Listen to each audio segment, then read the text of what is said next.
Welcome back to the Lanterne Rouge Cycling Podcast for the big preview of the World Championships road race, both men and women. The men's is on, or they're both on this weekend, Saturday and Sunday, with the U23s on the Friday, and the juniors, at least the women's, is on tomorrow. So we got a packed schedule, both the juniors on tomorrow, by the way, but we might have a little bit of a acknowledgement of the U23 road race. There's no women's U23 road race. Correct me if I'm wrong, Benji. It's Correct. Still within the same race. Like Niedermeyer won the U23 TT World Champs, but also placed highly in the elites, which TT, I don't really have a problem with it. Road race, I do have a problem with it. Because road race for sure. We're going to have U23 riders on certain countries that will be allowed to ride for the U23 title, and on other countries that won't be allowed to do that, and we'll have to domestique for other riders, and some other U23 riders that would be a competitive rider for that U23 title, and they're not even here because they didn't make the team, because they're not in the X amount of riders from that country that made the World Championships here. So I'm not a fan of that. They're changing that next year. Took them fucking long enough. This was a problem in 2022, and it's going to be solved in 2025, apparently, if they succeed in doing it. So if they do it, I'm happy, but for now, I'm still unhappy. This episode is brought to you by our show partner, Join Cycling. As always, I'll give you a little update on my week coming up on the Lanterne Rouge plan, which many of you, hundreds of you actually, have already selected to do, which was really cool to see. But we'll start with the men's. 274 kilometers long from Winterthur to Zurich. So they come from just north of Zurich down into the local laps, which is always a feature of the World Championships road race. They do 6 laps of a very hilly course, over 4,000 meters climbing, about 4,200, which actually over 275 Ks. It's not that, like, it is a lot of climbing, but we've seen the same elevation gain in 50 Ks less on some circuits. So it's actually not that much climbing. There's the early hills, which are quite difficult, where nothing will happen, and then I will really laser in on this local circuit. So finish line is flat, so the finish is flat for a flat sprint, if it is a sprint, question mark. But then the circuit starts 700 meters, 8.4%, let's call it uncategorized climb, but quite steep, and that's just before it then has a short descent, and then they go into the Witticon climb, which is 1,900 meters. It's not Spanish fake news, but it's irregular. It's 2K, 6%. First 800 meters, half a mile for you, Benji, is 4%. So really like full draft, not so difficult at all. First 800 meters, 4%. Then the next 800 meters, 8.6%. And a little bit, 6% for the last 300 meters. Is there even steeper pinches in it? I wouldn't necessarily say that this one has the steepest pinches. It's in the other parts of the circuit that I'm looking for the steep pinches where stuff might also happen. But if you look at this climb and look at solely this climb, this is not an excruciating climb, which is what I would have expected it to be when the Zurich World Scores was announced, no? No, I agree. It's not that hard. Like it's difficult, but yeah, it's on the limit, I would say, for...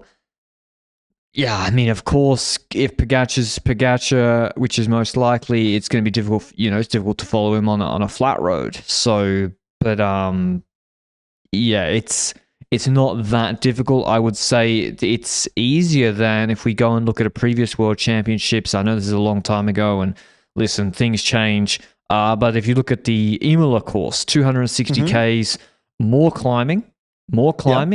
Had multiple climbs in the local lap, 3 instead of sort of 1.5, and it had the Cima Galisterna where Al Jalaphilippe stepped off everybody.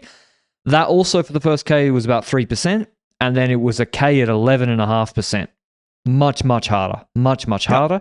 And Alaphilippe was indeed able to go solo, and Van Aert was there behind. So if Van Aert was here, with Van der Poel, with Hirschi, the draft is bigger. Their absolute watts had more of an advantage, especially on the 6% end of it. So I actually like the course because I think it's really well balanced. Yeah, I see that. And I actually don't think this climb alone is what is interesting, because we get over this climb. We're now about 7 kilometers into the circuit. Again, that's a 27-kilometer lap. And once we get to the top, it's not a descent. We've got basically, I would say, 10 kilometers of rolling terrain on a plateau segment on top of the climb.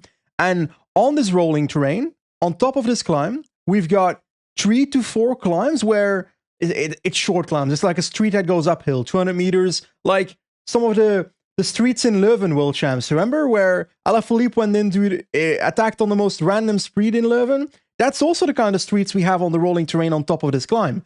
So there's about 200 meters at, I think, I'm not sure, but I think about 8 to 11%. And if that is true, then I'm sorry, but that's somewhere where you can do some damage. But also, we'll go into it later, I'm not sure Evenepoel will attack on the climby segments of this parkour. He might try and do it in between to surprise Pogacar. That's also a possibility. But after the top, after we get over this plateau section, there's still about 10-ish kilometers left on this plateau segment. We start going downhill. There's one final climb that is with about 5 kilometers left. The Alte Landstrasse, 1.1 kilometer at 4%. That's not ruthless. You can do something here, but it's not the climb where you'll make the difference, I reckon. Now, if you take a look at this lap, we do this lap 7 times after we do the initial 3 climbs at the start of the race. 7 times we do this lap with the Witticon climb. 7 times 27 kilometers. How difficult do you see this then? Do you see this as difficult as Pogacar can step up to the last, I'd say the second or third last Witticon and just say, okay, Slovenia, do a lead out and I'll shoot myself away and nobody can follow? Is it the kind of climb where Mathieu van der Poel, who has been spoken about a few times in the last week for this World Championship course, the current world champion, is it a course where he might be able to follow? And I'm actually not sure. Is that weird? Because based on Luxembourg, I'd say no. But based on this Witticon climb, if you do this twice, I'd say he might get over it. But 7 times, I'm not sure about that. It really depends how hard they can make the race. Like if the UAE trade team was here with Yates, Novak, all the guys, then you'd be much more confident they could create the race they wanted, and then Pogacar goes away. But Mohoric is out. Is Roglic going to do that? You know, or is Roglic going to be like, okay, you follow moves? But that's not making the race hard for Pogacar. Yep. And then I look at the part you mentioned, Benji, just to go really into the intricacies of the course. The place I see most natural for an attack is not on that Witticon climb, like you said. It's when they come through the finish line and then they go through the actual main part of the city of Zurich. And then there's a right-hander where they're going to line it out, and then this short climb starts. Yeah, and it starts. Yeah, it starts out of a left-hand turn, and then that's where it's actually steep. That's where, and especially for Van der Poel, that is the spot for Van der Poel on this course because it's short, it's explosive, whereas the longer climb is maybe not for him. Whereas when I look at the Zurich, the main Witticon climb, it's not technical. Yep.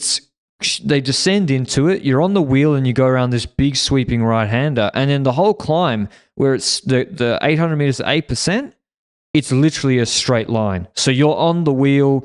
There's no corner to get separation. That's going to be tricky to get separation. And then, like the plateau looks good for the Van der Poel types. For Pedersen, I don't see it. No. At all. But yeah, it's an interesting course. I think it's very balanced. It's a shame, as I said, Van Aert's not here because it really, the 4 horsemen of Pogacar, Evenepoel, Van der Poel, and him would have made it. It's still going to be interesting. So yeah, I'll go through the betting the favorites now. Pogacar, $1.50. Very, very short. That's got to be the shortest World Championships odds in a long, long time. Evenepoel, second favorite, $5.50. Van der Poel, $9. Hirschi, $19. The local man, Jorgensen, $26, fifth favorite. Roglic, $29. Healy, $34. Van Gils, $34. I'm surprised to see Van Gils behind Healy, I must say. Alaphilippe, or the same odds. Alaphilippe, $41. Pedersen, $67. Schelmoser, $67. Pidcock, $67. Bling, $67. Williams, $81. Skuins, $81. Bilbao, $81. Palace, $101. And then we're into the big outsiders like Ala Madouaz and Simon Felipe, etc. Or But Almeida even. I want to talk about the top riders and their teams for a bit. Because if we take a look at Pogacar, obviously he should be the man for Slovenia. Yes, Roglic is there, but Pogacar is stamped all over this parkour. In his team, Primoz Roglic, Matej Mohoric, who had that crash at gravel, so I don't know what his form is going to be like, what he's going to be like in that race. No, he's out. Mezgec, Mohoric is out? Pretty sure, yep. Replaced by Jaka Primozic, if replaced? Some NPC, I don't know. Rude. He was in the breakaway in the 2022 World Championships. I still remember that moment. Luka Mezgec, I think he got hit by a car, or his bike got hit by a car, and he just missed being hit himself recently. So I hope he was not hit himself. Domen Novak as well. So that's a squad together with Mateusz Govekar. And I look at his team and I'm like, okay, Jan Tratnik, good domestique. He was good in Tokyo as well when it comes to domestique work. You said it already. Pogacar, Roglic, cooperation. Impossible to predict, in my opinion. It's not impossible that suddenly Roglic does end up doing a lead out for Pogacar, but to me that seems kind of unlikely based on their personal career paths. So I'm also then looking at other teams, and we're looking at Belgium, for example. It's got Remco Evenepoel, no Wout van Aert, of course, in this race. And around them, you said it already, Maxime van Gils is mentioned as well. The likes of Jasper Stuyven, Kampenaerts, Wellens, Benoot, Hermans, and De Plus. But looking at these two teams, Pogacar is the favorite for this race on paper. If you're Belgium, do you help Slovenia control the race? Or do you try to create chaos in the race with Van Gils up the road, for example, with the fifth or fourth last lap, therefore making it harder for Slovenia to control the race, them losing men before they get to the final to reduce the lead out of Pogacar, which means Pogacar needs to do more work himself in the final, which means a Remco Evenepoel attack on the flat segments between the climbs or on top of the Wittikon climb on the rolling terrain there might be more likely to happen. Or you just mean there's no guy to do the lead out. Like, let's think back to two races, very important races this year where Pogacar didn't win. There's about two of them. First one's Milan-San Remo. Yeah. UAE messed up the pacing again, or they just tried to go on Cipressa. Then by Poggio, they had no one to actually launch Pogacar, and he could not get separation. It's not that he just didn't win, he also couldn't get separation. 5-minute climb, by the way. If there's any duration Pogacar's not been out and out better than everybody, things can change. It's Emilia on San Luca last year, Poggio this year, and Bivio San whatever on stage 1 of the Giro this year with Narvaez. It's that stage of the Giro.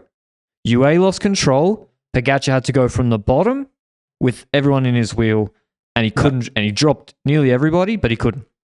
And also Remco wasn't there. I don't know, Benji, literally, what are Slovenia going to do if Stuyven and Kampenaerts go ape shit with Wellens literally at the start of this race? There's hills. It's a hard start. Yep. What are they going to do? I also think that Belgium should not control, should try and send riders up the road and send them up the road in groups where they have leverage, you know? If they send themselves on the road with the likes of Stuyven and Jay Vine, then I'm sorry, but yes, there's descents on course, but I'm pretty sure that Jay Vine is likely to be Jasper Stuyven on this course, you know? Yeah, but I would still play it. Like, they're probably not going to make the finish. I really like, because Benoit maybe can help Remco with the lead out. I would say Belgium has two leaders.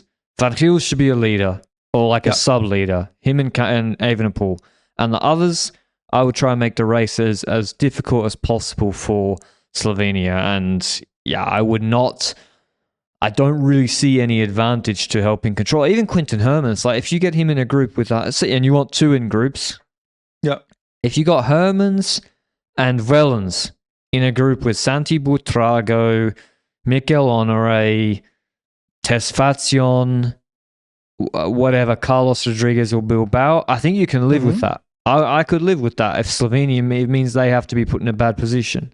I have the feeling teams will help Slovenia, by the way. Yeah, I think so as well. There's always teams that will help a team that is in trouble at the back because they want to make a race for themselves, and it wouldn't shock me if that's Denmark. Because Denmark's repeatedly done work where they don't need to in World Championships, and Pedersen himself and a little track around him have done the same. Now, Skjelmose should be the leader for Denmark, in my opinion. with Pedersen is probably going to play a free role by himself as co-leader, but I think Skelmos is the guy for the best possible result for them. Probably, yeah. Just because how hard this might be, and it depends how hard they do the climbs. I've whipped through the Belgian team onto the Dutch team with the third favorite. Where are they?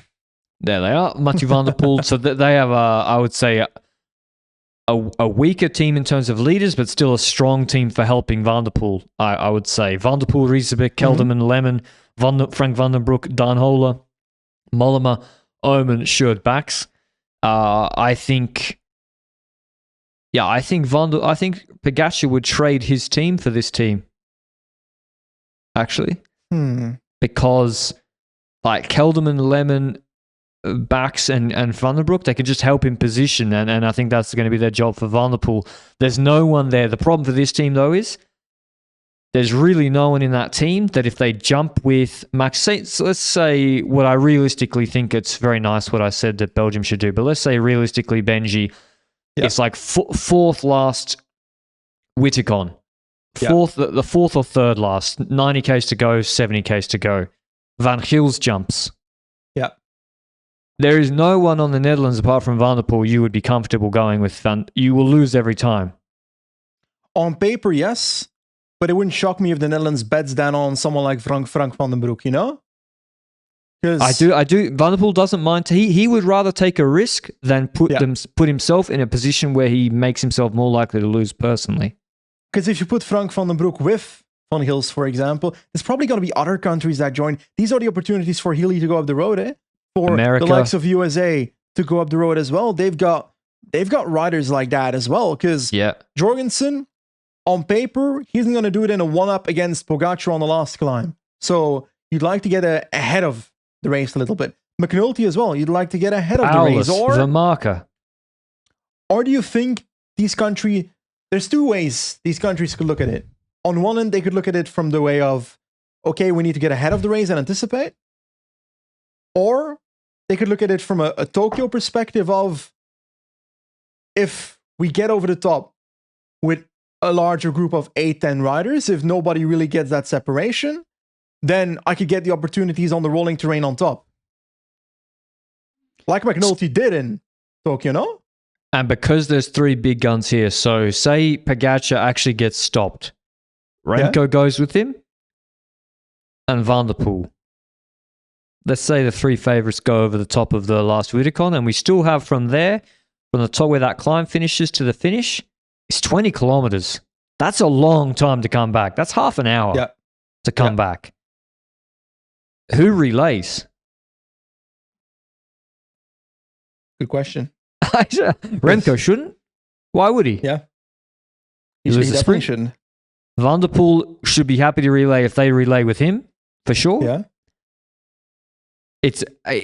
So it's really, if they neutralize each other, then if you're Jorgensen, can you do what Carapaz did in Tokyo? Yeah.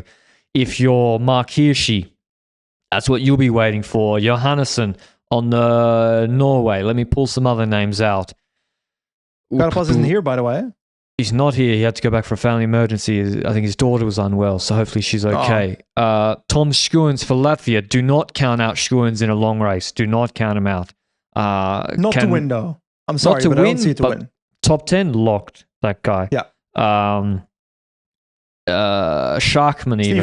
Stevie Williams. I mean, Britain's pretty good. Williams. Yeah. Onley's good. The Yates brothers, of course, are the best ever. Pidcock, I'm not sure his shape. France. Alaphilippe, Bardet. I think Bardet podiumed LBL second this year. Gregoire. Madouas, Godou in fine shape. He won the last hard stage of Luxembourg. Mollard, second in Quebec or third in Quebec. Sivakov. You're right, Benji. It's because let's say it's 800 meters, 8%. Yeah. They're not going to go a minute ahead. They only are going to be 15 seconds ahead of Hirschi's of the world and the Jorgensens of the world. And if they stop, those guys can come back. How can we compare the Montreal parkour to this? That's a very good question. Montreal was about 65K shorter. The climb was a little bit longer and it had a 10% 500 meter section in it. So I would say the climb was a little bit harder.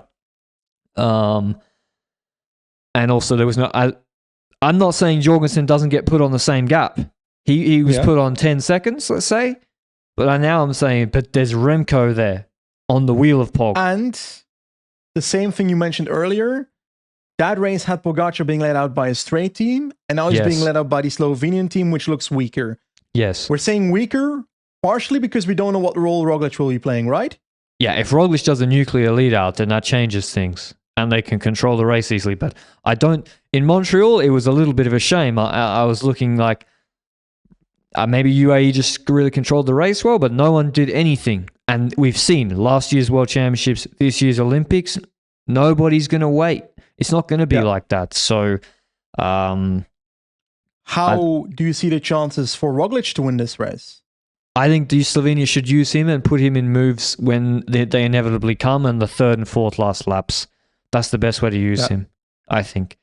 But before we get to some more prognostications on this race, a word on my plan this week. Today, after this, I've got 3x8 min tempo intervals on my Join Lanterne Rouge plan. Tomorrow, I just got easy. As I said, I don't have to do a hard workout every day. Tomorrow, just an hour and a half cruising. Just cruising around. Friday, what's cruising for you? What do you mean? What is that? What zone is that for you, cruising? Like zone 2, like 170, 180 watts. Okay. Saturday, same again. Hour 30, cruising. Sunday, same again. And all these rides, I can plan a ride. I'm going to ride with probably Jack tomorrow. And you know what we're going to be doing? Cruising. That's my number one ride. I need to title a ride just called Cruising. Because that's actually how I get fit. I do one good workout a week, then otherwise just enjoy riding around on my bike. That's what I want to get out of the bike as well, is just to improve my health and to get fitter sustainably. And that's what the Lanterne Rouge plan is designed for.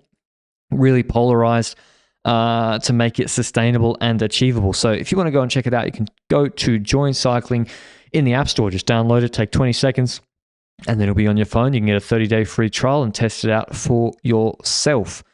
Let's go through some other teams. Australia, they have a mixed team of Matthews, the sprint option, and climbers Haig, Hamilton, Hindley, O'Connor, Schultz, Storer, Vine.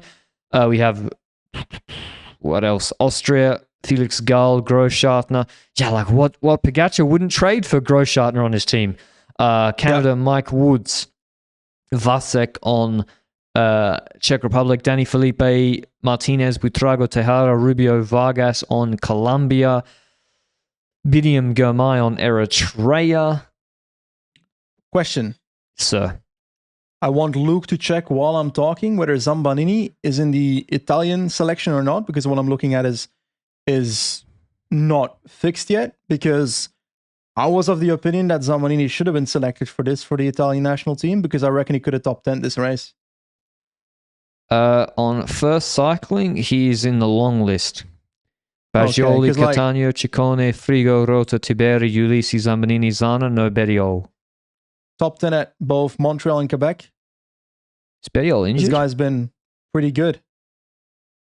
Honestly, like, Zambanini is only 23, but I feel like he's gone so under the radar.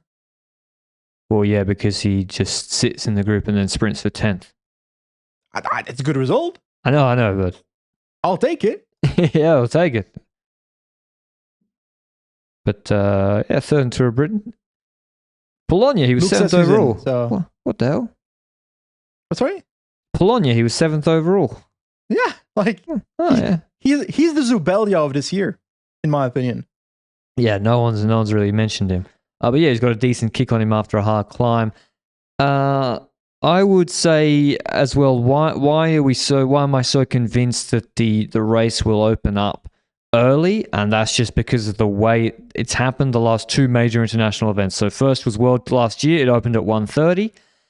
And the second was the Olympics this year, and especially the Olympics this year, fortune favored the anticipators. So I can't remember. Madouas finished second. Correct. Because he anticipated.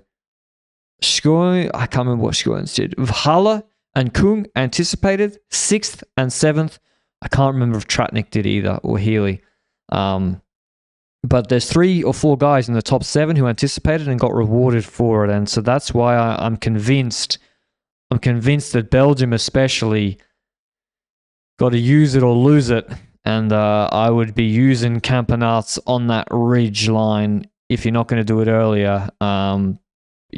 To really put Slovenia and Pogačar and Van der Poel, frankly, under pressure, because I'm not sure Remco can drop Van der Poel on that climb. I'm thinking about, I agree, but I'm thinking through the head-to-heads we've had. Because we've had World Championships, quite a few in recent years, eh? If we take a look at Wollongong, for example, how did Remco win? He went into a group ahead. I don't think it can be as simple as that for this year. Because the Wollongong scenario was okay. We know that Evenepoel might attack, etc. Yes, there's jet lag involved going into the race, whatever. But Evenepoel was not the second favorite for that race going into it. Here he's so much a favorite that Pogačar must almost be on his wheel, during those kind of moments. So that's why I don't expect an Evenepoel to make those moves on the actual Wittikon climb. If Pogačar goes, he's going to try and be in the wheel, etc. But he's usually the one attacking on top of the climb or on rolly terrain or on flat terrain to try and surprise his competitors now, isn't he? And he's had Van Aert in the team as his foil. Yeah. Where when Van der Poel jumps in the Olympics, no one follows, Van Aert's in the wheel, Van Aert refuses to relay, stops, Evenepoel counter, Van der Poel's tired, away he goes. Imola, it was sort of... Whereas now, Van der Poel's not going to mark Van Gils, but he will. Now he can just hyper-focus on Remco. And so, how does Remco's anticipating move work? Yeah, now with no foil in Van Aert. So that's why world champs can be weird. Who would be a weird world champion? I can't remember what happened in Harrogate either. It's time for my picks, God. Benji. Time for my picks. You can't remember Harrogate, so you give up? Is that what? No, I know Pedersen won, here? but I don't know how it happened.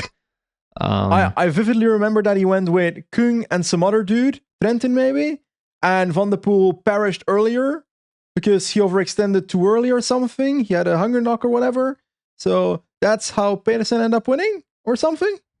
But Pedersen was a serious outsider for that race, by the way. Like, it's not like he won from a favorite role or anything. He was Pedersen then wasn't Pedersen now, is what I'm trying to say.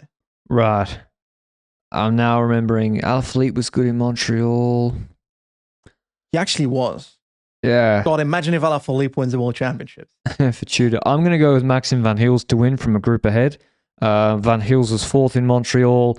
I also, when you look at a 5-minute climb, San Luca in the Tour de France, there was a group of 5 guys when Yates was pulling. It was Yates, Vingegaard, Jorgensen, Van Gils, Pogačar, maybe Enrique, maybe. And Van Gils was there looking rock solid. If he can get into a group ahead on this 5-minute climb, I think he can win. And I think Remco can block behind, although Pogačar and Van der Poel. So I'm going to go with my outsider, even though he is a top 9th favorite, is Maxim Van Gils to become world champion. And then I think that's a solid pick. Now, looking at the scenarios that I'm looking at in this race, for me, Pogačar is still the favorite. I want to make that clear, but I'm not sure his team can manage what other countries should throw at him. I'm not sure those other countries will throw that at him. In my opinion, Belgium should not ride all out for Evenepoel. They should have Van Gils and Evenepoel as leaders, but also send other riders up the road in the process to make it as hard as possible for Slovenia, and not even help controlling what happens before that to make it harder for Slovenia. So that's something I have in mind as well. Other countries can benefit from Belgium trying to go forward early on. That includes France, to be honest. They've got so many options to go early that I see that as well.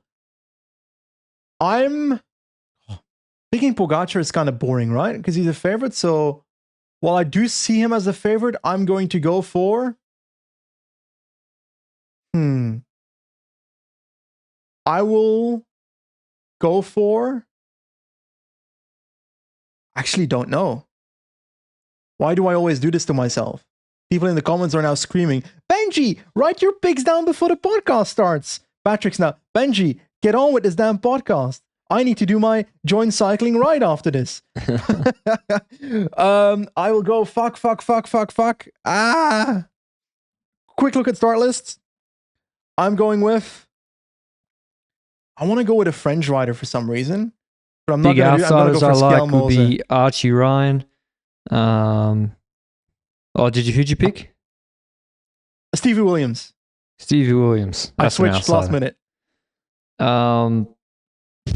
Archie Ryan looked good in Luxembourg. I think if he can get ahead, not a bad shot for a top 10 actually. As well as Romain Bardet. Oof. But Williams looked so bad in Canada. Yeah, he was bad. How much do we put weight on that Luxembourg race as well? That's the thing. Who was good there? David Gaudu was good. Yeah, Gaudu. What's he? Oh, he's 100 to 1. Fuck it, I'm picking Pogacar. I'm going the boring way. You went with Pogacar. I think he's gonna win. To go with Pogacar. I think he can, and I think the way he wins is just a small group sprint. I think he can just win a small group sprint. Look at his sprint in Quebec. Yeah. That uphill sprint. So even if it's a group of 10, say he doesn't get away, he doesn't need to get away. As long as it's a sprint of 8 guys, he can even beat Van der Poel. So it's not that complicated. Okay, that's I picked Van Gils, Belgium Anticipate, and he gets it done, but because he's also quite fast. But we'll see. I think it'll be an exciting race. We also have now the women's race. 154 Ks long, shorter. They don't do the early climbs. They do 5 repetitions of the circuit. 4.5. They would do 1 time the Bins climb and 4 times the Witticon climb. 2, 3. Looks very similar. Oh yeah, well, looks really. Yeah, it does look similar. And the crest of the final Witticon climb is 20 Ks from the finish, and there is a little lump about 5 Ks from the finish before another, as I said, flat finish in Zurich. Sprint along the lake. We have for the favourites, of course, Lotte Kopecky, $2.75, Demi Vollering, $3.75, Marianne Vos, $9, Elisa Longo Borghini, $10, Peterson, $13, Niewiadoma, $13, Faulkner, $17, Pauline Ferrand-Prévot is making her first road race start in quite a while at $26, Lippert, $34, Chloe Dygert, $34, Grace Brown, $34, Bredevold, $51, Kerbal, $67, Ludwig, $67, Lebu, $67, and then it goes on and on. Kopecky, who's around her, Benji? Who have Belgium put around her? Actually, I think it's a pretty solid team. I won't lie. I think it's a genuinely pretty solid team. We've got obviously Kopecky as leader. Around her, Justine Riquière. You might remember her from the Tour de France Femme in the polka dot jersey a lot of the days. Then we've got also Julie van der Velde, also pretty solid climbing rider. Also was at the Tour de France Femme. Then next to that, Laura de Schepper, you spoke about her a few times. She's not just a random ChatGPT Belgian rider. She was AFAT to the Roman de Féminin, and that includes the mountain stage as well. Pretty damn solid result. She had to DNS, I think, to the L'Avenir. I think did she win the prologue? I think she did, right? Yeah, she did. Now, she's a proper talent. She's only 18 years old, which is crazy to me.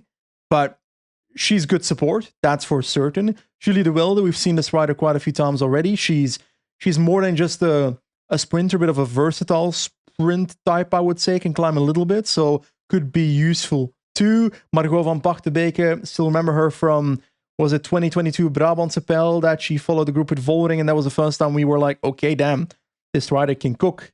And she was pretty good there. She's still a pretty good rider, so that's good support. Lotte Klaas, Valerie de Meij, also in that team. So I think this is a pretty solid team. It's no Netherlands, but I think it's one of the more solid teams on the star list, in my personal opinion. But what do you need these riders to do? Because you went over the profile. You see 4.5, well, let's say 5 climbs, 4.5 laps of the Witticon circuit.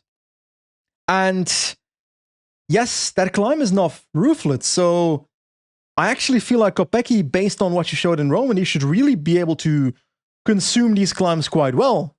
But Netherlands, yes, Voning is in the team. And yes, Patrick and I are moaning every single day of our life about, why does no one give a proper lead out for Demi Vollering? She's the best GC rider in the world.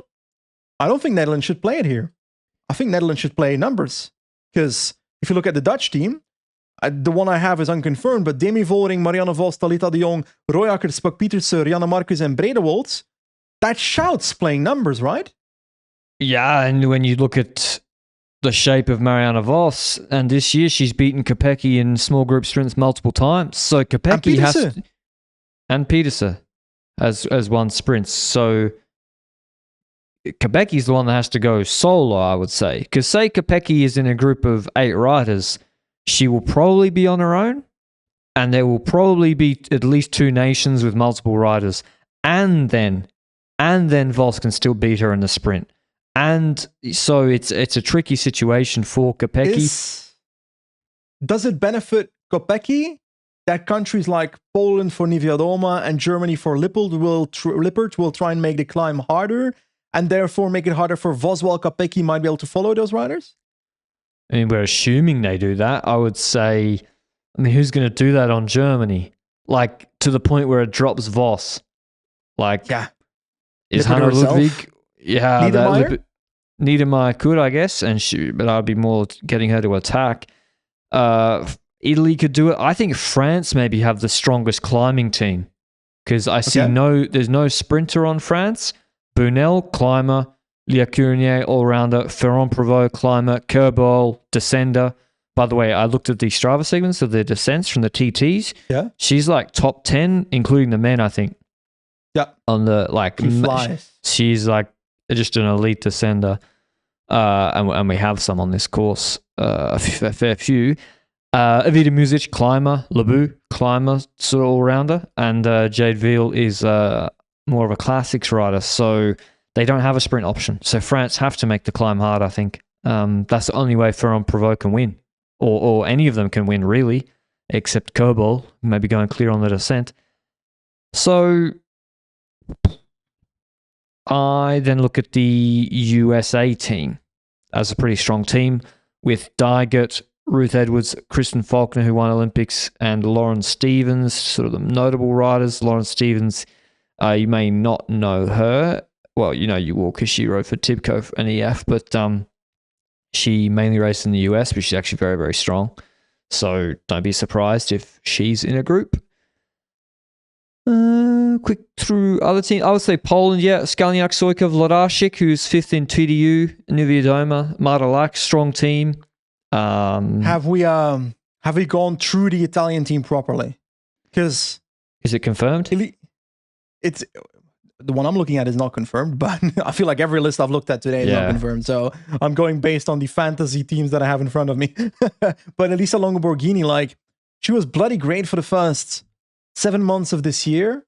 Olympics was disappointing. I don't think we can deny that. I think she wanted more out of that herself. I haven't necessarily seen the big return yet. Yes, she rode Grand Prix de Wallonie. She lost that just about from Carlijn Swinkels in the end. That doesn't define anything for me when it comes to her form going into this. She's riding okay well based on that. So based on what I've seen early this year, she should be leader for that team. And then I'm also thinking, okay, this kind of climb, she's going to want to make the climbs harder as well, because she ain't got that sprint either. So that's also one of the riders that I see. Or do you see Italy trying to send Paladin up the road, trying to send Magnaldi up the road, etc.? Realini, I don't know, because the sense.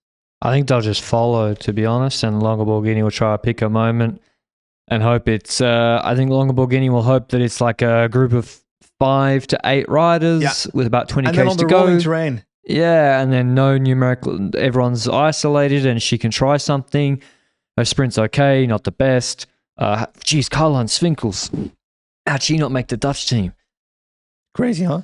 Yeah, that's how strong their team is, that she is top 20 rider in the world this year by PCS ranking, and she couldn't make the Dutch team, which, yeah, like I look through the names and it's not like there's anyone there that shouldn't be there either. Like Talita de Jong also earned it.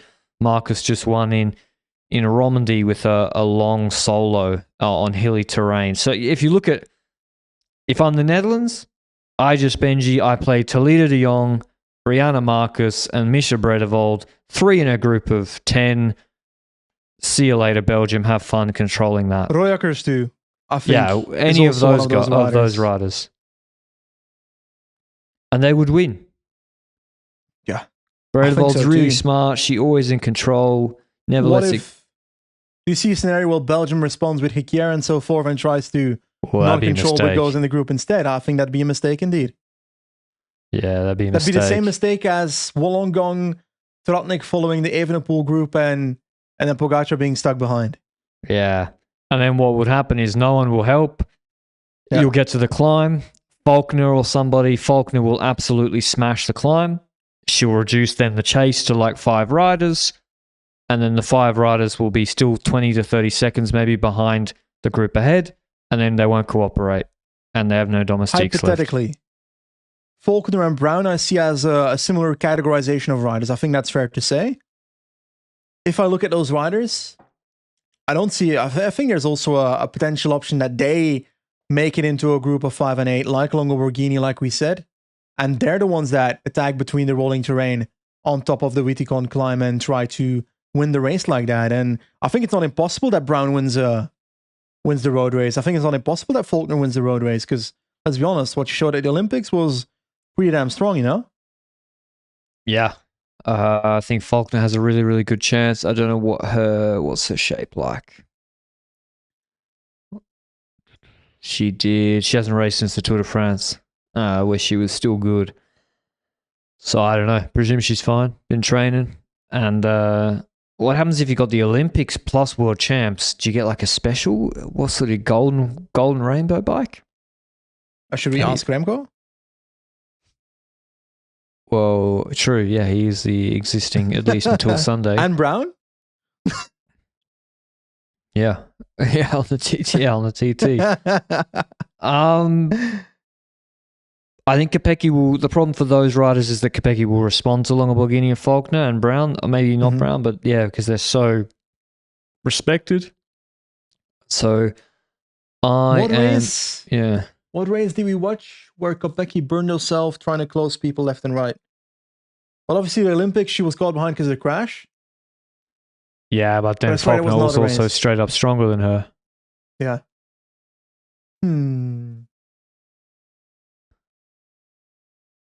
I don't know, if I look at this race and I look at Netherlands has the key in their hands. Yeah, they control how the this race is played. Whether it's controlling the race, I don't necessarily see it as much as controlling. I see it more as trying to ruin Kopecky's life. That's kind of it, right? You want to send riders up the road to make sure. I see, if you compare the women's race to the men's race, which I often don't like doing, I feel like in the women's race, you've got the Dutch team that will try and make it as hard as possible for Kopecky and the Belgians to keep Kopecky in there, while in the men's race, Belgium will try and do that to Slovenia, right? Yes. Okay. The Italian teams are really triggering me because I don't know, like, is Gasparini in the race or not? She should be. I've already told you my list are fantasy, so she could be, she could not be. It's a Schrodinger's Gasparini. Well, because I would pick her for the, is she eligible for the white jersey? No, I don't know. So confusing having it in the same race. Because that's also what we have to do. Who's going for the white jersey? But yeah, Gasparini's in great shape. Someone like Ingvild Gasken on Norway, she was third in Amstel. She'll be hoping, and she won. She was like fifth in Europeans flat sprint. She'll be hoping for basically a small group sprint to get the best result possible. That's probably for Norway. But yeah, I'm going to go with Misha. Is Bredevol, am I overrating her climbing? She's pretty solid. tall. She's pretty tall, but she's solid climber. But it depends on the group she's in, to be honest. Yeah, I think I'm overrating Bredevol's climbing. Like, she's good for maybe one hill, but Liège and those races, she won Europeans, but they were short hills last year. I'm going with Faulkner again. Faulkner again? Yeah. Solo? Yeah, if she gets clear, she's going to be very, very difficult to bring back. I am going to go for... Netherlands are the favorites, to be honest, looking at the parkour. Like, no, looking at the team list. The start list. Yeah. I'm going to go with either Rihanna Marcus solo or Demi Vollering small group sprint. I think Vollering sprint is not bad. I think she stuffed it up in the Liège sprint completely. And so I'll go with either... beat Kopecky in that sprint? No. What happened to Kopecky in your scenario? I think the Kopecky era is over. Oh, Jesus Christ. I will clip that. It ended on Montmartre. Oh, God. Nah. It wouldn't shock me if Kopecky becomes world champion, but she already did it before, so I want someone else to become world champion. So, Faulkner, I'm sorry, but it's your... I don't know. It's like, on one end, I want Faulkner to win because I like her as a rider, but I also want to see that jersey in every race at the front. So from that perspective, from the heart, I'd rather see a Vollering win the world championships. But I find it hard to see a scenario where that's happening because Kopecky will be on our wheel. Yeah, exactly. Unless the Netherlands have warned Kopecky out. So I think the women's will be very, very interesting for the same reason. I think they're going to be quite, as the men's, I think they'll be quite similar races. Yeah, with a favourite with all eyes on them and maybe not the numbers in their team to control proceedings. So I think the women's on Saturday, and also Ferrand Prévot, we're going to see she's making the big comeback next year. How will she go against this competition? I don't know. Maybe I think I would like Peterson to win. Again, she hasn't raced since the tour. She's done 15 race days. Can I change, Benji? Can I change? I want to exchange 2 Dutch women for 1 Dutch woman. I'm exchanging Marcus and Vollering for Puck Peterson. We're going to have a 23-year-old world champ next year, which is going to be fantastic for her and cycling. So as long as she then... And then if she wins, she can't interrupt someone else's interview at the finish of this race. Can I have a hard pick as well? A hard pick is Kedwell. Kedwell's a nice one too, yeah. She's in good shape. Descend win. Yeah, just goes. I don't know. Scares everyone. She got to do what Moritz did before San Remo. She got to style and say, "Everyone, don't follow me today, or you end up in the hospital." I don't know if the descents here are actually that dangerous to make her have such an advantage on the others, but she's got to do it somehow, guys. Yeah, they're not that long. But yeah, okay. And just a quick note on the men's U23 road race that is on Friday. The juniors is tomorrow. Kat Ferguson. I don't know who's in the junior men's. Yes, I do. Tomorrow the men's junior is Seychelles, Albert Philipsen, Lorenzo Finn, some other... And others. So some Why did you not mention a single Belgian? In the juniors, Mathis van Kerkhoven. Jasper Schoofs? No? Yeah, he's not going to get around that course. Rude. He's Belgian. He can do anything. So Seychelles and Philipsen, 2 big prospects with long-term World Tour deals going straight to World Tour next year. So if you want to watch that tomorrow, in the women's juniors... My pick is Sesha. Yeah, I think so too. People are saying, Philip Philipsen has the advantage, but I'm sorry. He's 60 kilos and he beat everybody in the flat TT. Facts. My brain then says on 8%, he will go faster. Yes. That's how maths and gravity works. In the women's, Kat Ferguson, who won the GTT, she is going to be against Celia Jarry, Chladnova, Imogen Wolf's on her team. So Britain have strong numbers. Esther Wong and Karis Lloyd. They probably got the strongest overall team, Britain. So that's going to be good. And then men's U23s. Pardon? Ferguson? Yeah. Ooh. She's not climbing that well. She's not climbing. Like, she got dropped in Semois, I'm told. Yeah, she did. and came back to still win the stage. She got, which is kind of a feature of this course. And then the men's U23s, we've got Jan Christian, UAE rider, and Del Toro, 2 UAEs, top 2 favourites. Blackmore, 3rd favourite, and Morgado 4th, Nordhagen 5th. I'm going to go with Blackmore for the Dubski. I think Blackmore, if he's in a group of 5, he will dust the hell out of these guys. I've seen his 15-second power at the end of that Namur. What's that Namur Belgian ChatGPT.pro race with the 2K 5%, where they do the Citadel Rouge Adria one? How disrespectful are you? How disrespectful? There's GP Wallonie, Circuito Wallonie, there's Etios Tour de Wallonie. What is it? Benji's looking it up. Grand Prix de Wallonie? Yeah, Grand Prix de Wallonie. Blackmore actually, he had dog shit position in the last corner and then the best sprint actually. So all these Belgian ChatGPT races, Jesus Christ. And I would say just look out for Nicholas Behrens as like what the hell a polar bear doing in Arlington, Texas. If you see 195 rider in a group of 10 at the end of the climb and all the others are small boys and you see him, don't be surprised on Friday in the U23s. But yeah, I think Blackmore's going to do it. UAE got Morgado too. They got 3 of the top 4 favorites.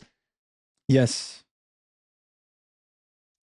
I'm trying to find someone else than the riders you mentioned. Tibor Del Grosso, good sprint. You know who's actually Tibor, completely under the radar here, who's overpowered, and I did think he was 27 years old? Yeah? Ewan Kostiou. I thought he was 27. He's riding the U23 World Champs. Yes. That is crazy. And he's really strong. Yeah, but recently, not so great. Yeah. And like, what do we expect from... I'm not sure this is a parkour for Rasmus Soyberg either. No, he's a classics rider. I'd like to see something from Emil Herzog. Darren Rafferty looked good in the TT and, of course, the Vuelta. Sarah's here as well. Is he? Yes. I'm going with William Julien Leclerc. Why not? Oh, yeah, go for him. He's quite actually explosive. He's quite punchy, I would say. Yeah. I just don't see him beating the others in a sprint at the end, even though he's got a kick, but I rate the others' kicks better. Yeah, not like Del Toro, Christian Morgado, Blackmore. They all really, really can sprint. So also, yeah, that's why Torres being so short, I don't see it either. So okay, that's the World Champs. So we got 4 races or more in the next 4 days. Hope you enjoyed the preview. Benji's apparently traveled to Belgium to get a succulent Chinese meal. I don't know why. But yeah, thanks for listening, and we'll see you at the recaps on Saturday for the women's. Until then, ciao.